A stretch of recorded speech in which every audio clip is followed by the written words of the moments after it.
विधानसभा के बाहर से गृह राज्य मंत्री जवाहर सिंह बेडम मीडिया से रूबरू हो रहे, देखिए। शब्दों में निंदा भी करते हैं, भर्त्सना करते हैं और हमारी पुलिस ने त्वरित कार्रवाई की है, अपराधी को गिरफ्तार किया है।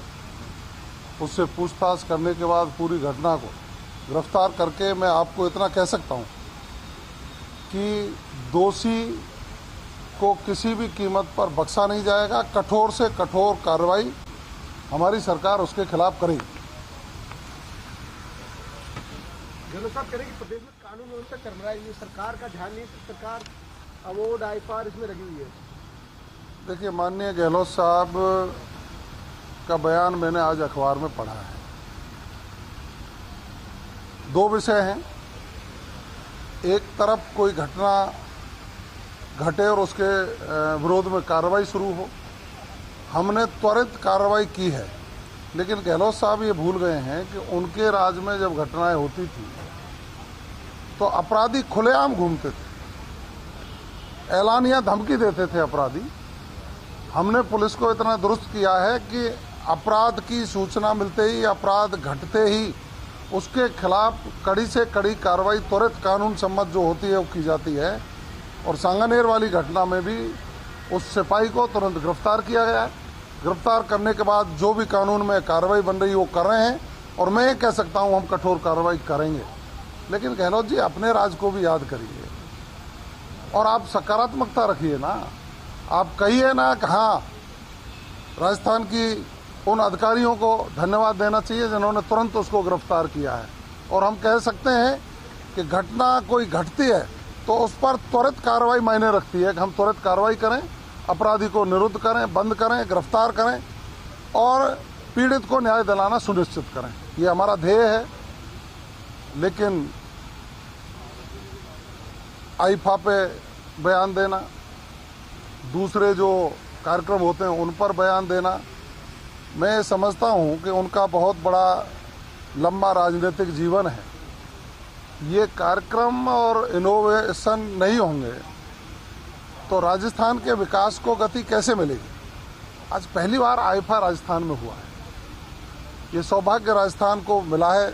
जयपुर की धरती पर बॉलीवुड की हस्तियां यहाँ आई हैं। दूसरे जो कार्यक्रम हम आयोजित कर रहे हैं, राइजिंग राजस्थान का कार्यक्रम किया, गहलोत जी के ज़माने में तो 3 साल 4 साल बाद होता था, उनके एमओयू धरातल पे ही नहीं आते थे। आज प्रदेश के मुख्यमंत्री जी की सजगता देखिए कि राइजिंग राजस्थान में जो भी एमओयू हुए हैं उनकी हर माह समीक्षा करके उनको धरातल पर ला करके राजस्थान के विकास में हम गति कैसे दे सकते हैं, उसको सोच को आगे बढ़ाने का काम प्रदेश के मुख्यमंत्री जी कर रहे हैं। तो मैं समझता हूँ आप सकारात्मक विपक्ष की भूमिका निभाएंगे तो ठीक रहेगा। हाँ, अपराध कोई घटता है तो उसके खिलाफ कठोर कार्रवाई हम करेंगे, ये हमारा दृढ़ निश्चय है। सकारात्मक विपक्ष की भूमिका नहीं निभाई जा रही का इस वक्त? अभी तो वो अपनी ही अंदरूनी लड़ाई में ग्रसित हैं। उनका जो नेता प्रतिपक्ष के प्रति पार्टी में आपस में जिस तरह का व्यवहार देखने को मिल रहा है, कोई नेता प्रतिपक्ष बनना चाह रहा है, कोई प्रदेश अध्यक्ष बनना चाह रहा है, कांग्रेस की आपसी सुर फटप्पल की स्थिति आ रही है। वैसे उनका अंदरूनी मामला है, उनको समझाना चाहिए, सुलझाना चाहिए। वो सकारात्मक विपक्ष की भूमिका इसलिए नहीं निभा पा रहे हैं कि अपने दुख से पीड़ित होकर के वो भ्रमित हो गए और जनता की आवाज ना उठा करके कांग्रेस में कौन पदों पर पहुंचे, इसकी लड़ाई लड़ना उन्होंने शुरू कर दी। सर, कांग्रेस में एक तरफ आपने इसकी बात की, दूसरी तरफ कांग्रेस में राहुल गांधी इस बात को लेकर के आशंकित है कि पार्टी में स्लीपर सेल काम कर रहे हैं जो भाजपा के लिए काम करते हैं और वहां पर हैं और लंबे समय से उनको हटाने की तैयारी। अब देखिए, राहुल गांधी जी का आज का आपने बयान देखा है। वो कह रहे हैं कि उनके ही दल में भारतीय जनता पार्टी के लिए काम कर रहे हैं लोग। तो मुझे लगता है कि जो हमने कांग्रेस मुक्त भारत का सपना देखा था वो निश्चित रूप से पूरा होगा। और दिल्ली के रिजल्ट में जब वो 0 आए तो राजस्थान में भी आगे आने वाले चुनाव में कांग्रेस 0 रहेगी। मैं आज कह रहा हूं, अब लिख लेना। तो गृह राज्य मंत्री जवाहर सिंह बेडम को आपने सुना।